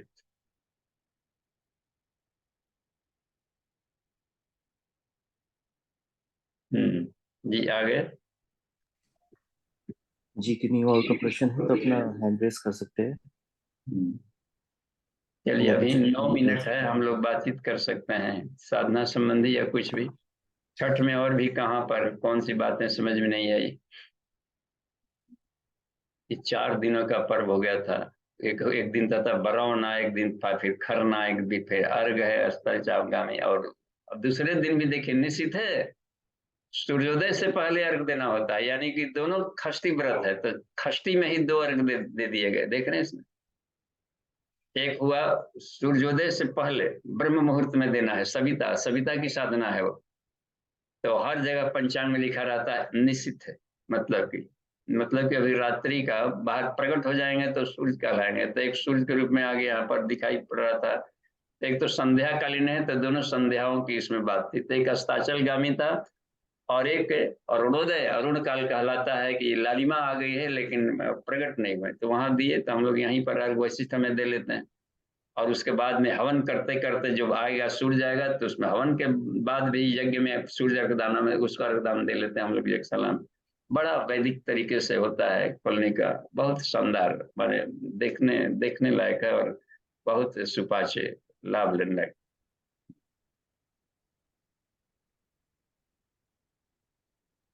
जयशंकर जी अपना प्रश्न पूछिए। प्रणाम बाबूजी। हाँ। बाबूजी जो ग्रंथि भेदन होता है, विष्णु ग्रंथि, बाबूजी ग्रंथियां जो हैं इनका वेदन जो है उस समय बाबूजी भाव क्या करते हैं, उसकी सही लोकेशन क्या है बाबूजी? देखिए इसमें मिश्र जी, एक तो है कि इसमें महाबंध का प्रयोग, कुछ क्रियाएं भी हमें करनी चाहिए। केवल भाव से उतना बात नहीं बनेगा, क्योंकि हम केवल भाव नहीं है ना, शरीर है, बॉडी सिस्टम है। तो चक्रों में कचड़े फंसे रहेंगे तो टॉक्सिन्स रहेगा तो वो नहीं जगा पाता है। केवल ज्ञान से समझा बुझा कर लगेगा कि हम तो सब जानते ही जानते हैं, लेकिन वो उस पर कमांड जैसा नहीं पाते रहेंगे। तो कमांड है कि दोनों का, तो उसमें यदि महाबंध आप लगाएं और महाबंध में उडियान बंद लगाए हों, जलंधर लगाए हों और मूलबंध लगाए हों, तीनों बंद एक साथ लगाया जाता है ग्रंथि भेदन। तो अब है कि अंतः कुंभक में जब गए, बाह्य कुंभक में तीनों बंद लगाए तो होता है क्या कि भूख बढ़ती है, चक्रों के एक स्टेम सेल से जगते हैं, क्योंकि भूख में चाहता है कि ये नहीं हाउ फड़फड़ाएगा कि हमको प्राण दो नहीं तो हम गए, तो वो भूख बढ़ गई उसकी। अब प्राणिक हीलिंग किया है, डिवाइन एनर्जी को भर पेट लिया गया। अब जब किया जाएगा तीनों बंद तो वो सबसे अधिक फायदा करेगा, एब्जॉर्ब हो रहा है। तो अब जालंधर बंद लगा लिए तो ऊपर से लग गया हम लोग का, देखिए उदान वाला काम कर रहा है, एक बंद लगाएंगे, और नीचे में समान काम कर रहा है, इधर से पेट वाला भी दबा रहे हैं।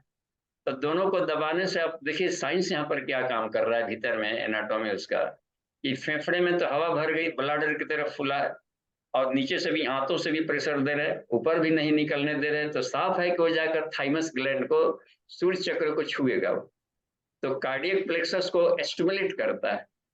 इस स्टिमुलेशन से वहां की अग्नि तत्व जगता है, बढ़ेगा। तो यही स्त्री समृद्धि कहलाता है। और यानी अपने इमोशन है जो थोड़े से दायरे में बढ़ा हुआ था वो विश्वव्यापी बनेगा। अब देखिए पहले तो अपने हार्ट की बीमारी खत्म करेगा, अपने लंग्स की बीमारियां को खत्म करेगा, क्योंकि वो प्रेशर पड़ गया है ना, तो उसमें, और कुंभक भी किए हुए हैं तो वो उसकी गर्मी से सारे वायरस, इसमें कीटाणु बैक्टीरिया सब विषाणु जल जाएंगे। इतना हेल्दी हो जाता है आदमी कुंभक करने वाला। और ये ऊपर है, और दिनों का जो क्रीम है और यहाँ भी किया हुआ है, तो ये जो देवदत्त वाला ये प्राण है वो श्री समृद्धि को ले आता है, यानी मलाई निकल कर ऊपर तैरने लगे, उपलब्धि यहीं पर आएगी कंठ में। तो कंठ में स्फुटा ग्रंथि होती है, ये लक्ष्मी होता है सिर, तो यही धन संपदा को उत्पत्ति, अंतरिक्ष से लक्ष्मी खींच के आएगा। अब पता नहीं चलेगा कहाँ से धन आ जा रहा है, सहयोग जहाँ आपको अभाव होगा तो अंतरिक्ष से बरसने लगेगा। वो ये बहुत कमाल की चीजें होती है, अपने मैग्नेटिज्म को बढ़ाना चाहिए। इधर उधर ढेर सारे हाथ पांव चलाने से बढ़िया है कि भीतर की शक्ति को जगाइए, तो फिर आपको परिश्रम करने के भी फेफड़े भी बढ़ गए, अपने भी है, कर्मशीलता भी बढ़ जाएगी, बुद्धि भी बढ़ेगा, तो साफ है कि धन संपदा भी बढ़ेगी, श्रमशीलता बढ़ जाएगी। नहीं तो आलसी पड़े रहेंगे, थोड़े से देर में गोह में अपने पड़े हुए, और फड़फड़ाना शुरू कर देगा, जाएगा फील्ड वर्क, घोड़ा की तरह मारना चाहिए ना फील्ड में। तो अब उसके श्रम करेगा, बुद्धि आएगी, तो ये सब कलेजा का धनी बनेगा। तो ये भाव किया जाता है कि जो हमारे कार्डियक हैं, जो 12 पंखुड़ियां हैं, वो धीरे धीरे शक्ति चालनी मुद्रा भी करनी होती है मिश्रा जी वहां पर, इसलिए आमने सामने प्रैक्टिकल बहुत जरूरी है सीखना। और इसके बाद आप करेंगे और आधा घंटा तक सामने करके देखिए कि तुरंत हाथ रिजल्ट पार के जाएगी। तो वो कॉन्ट्रैक्ट रिडक्ट, सिस्टोल डायस्टोल इसमें हो रहा है बस। तो ये पंखुड़ियां खुल रही है, खुली तो अपने उसके आसपास का पहले ऑर्गन्स हैं, लंग्स है, 40 करोड़ अल्वियोलाई है उसमें, देखिए सबका क्लीनिंग कर रहा है, मजबूती दे रहा है। प्लस चारों जो आपके वॉल्व है इसमें हार्ट वाले, और एक तो ऊपर एक एक को देखिए, एक एक को क्लीनिंग कर रहे हैं ताकि कभी स्प्रिंग न लगवाना पड़े। पेसमेकर को फिर ध्यान कीजिए, वो भी हाईलाइट हो रहा है, पेसमेकर काम करने रहा है तो लाइफ टाइम पेसमेकर काम करता रहेगा। फिर थाइमस ग्लैंड जो ग्रोथ और इम्यून सिस्टम बढ़ाने वाला है वो आपको बढ़ाते रहेगा, कमाल का चीज है। तो ये वाला एरिया, इसके बाद क्या करेगा, बॉडी सिस्टम में ऊपर से नीचे तक प्राण भरने का, बॉडी से बाहर निकलना शुरू करेगा। देखिए इतना देर तक करें कि जा करके पूरे यूनिवर्स में सारे वृक्ष, वनस्पतियां, पेड़ पौधे सभी के हार्ट्स को छूते हुए, स्पर्श करते हुए बाहर जाएगा, पूरी इनफाइनाइट में जाएगा। ये इसकी पहुंच बहुत कमाल तक का है, ये महालोक तक भी जाता है, भूर्भुव से ऊपर की स्थिति में ले जाएगा। तो ये कहा जाएगा कि अब इसका विश्व में नुक पड़ते लग गया है, विष्णु ग्रंथि जग रही है, यानी विश्व बंधुत्व की भावना ये बहुत बेहतर होती चली जाएगी। जी भाई, जी, समझ में आ गया बात। प्रणाम भाई। धन्यवाद। देखिए 3 मिनट और है, एक प्रश्न इसमें बात चल सकती है, बातचीत हो सकती है।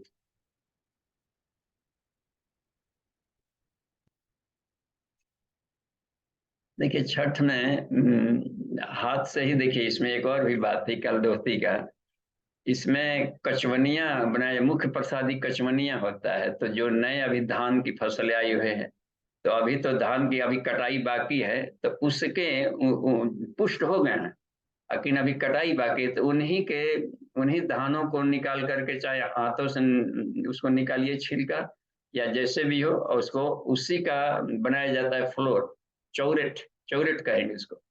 अब बिना आग पर भी नहीं चढ़ाना है, सूर्य ने खुद पकाया। एक तो सूर्य ने पका दिया और उसके मैच्योरिटी ने भी उसको पका रहा है, सूर्य की किरणों से पकाई हुई है, फिर अलग से आग पर नहीं उसको पकाया जाए, और उसी को उसमें शुद्ध घी, गाय का उसमें घी भी मिला दिए, और इसी साल का नया उसमें गुड़ डालेंगे और डाल करके गोल गोल बना लिया जाता है। कितना कमाल का। चीनी की कोई भी मिठाई नहीं चढ़ाई जाती है सूर्य को, बिल्कुल एकदम शुद्ध तत्व, इतना शुद्ध है। और नमक से दूर रखा जाता है कि शरीर के गलाने वाला तत्व नहीं, पुष्टिकारक होते हैं, फ्रूट से, फल फूल ये सब अधिक चढ़ाए जाते हैं जो जीवनी शक्ति प्रदान करते हैं। और सूर्य तो सबके लिए, इसलिए सभी जाति के लोग, पढ़े मूर्ख, ज्ञानी अज्ञानी, सबको करनी चाहिए। स्टूडेंट्स को तो जरूर करना चाहिए, क्योंकि सूर्य रेखा विद्या रेखा को कहा जाता है, बस विद्या को। तो ये है, सूर्य चक्र मजबूत है, और जो सूर्य की साधना करता है उन्हीं के घर में राम जैसे बच्चे पैदा होंगे, सूर्यांशी सब होते हैं। तो बहुत कमाल की बात बनती है। सूर्य, हम सब सूर्य, सारे भारतीय सूर्य उपासक। दीपक के तले अंधेरा हो सकता है, सूर्य के पेंदी में अंधेरा नहीं होता है, चारों तरफ से। उसके ज्ञान विज्ञान में, हर फील्ड में, चाहे ज्ञान का क्षेत्र हो, धन संपदा का क्षेत्र हो, या शक्ति का क्षेत्र हो, हर क्षेत्र में उसका लाइट जाएगा, मल्टीफेरियस प्रतिभा का धनी बनेगा। जी ठीक है, समय हो गया है तो अभी हम विराम लेते हैं। ओम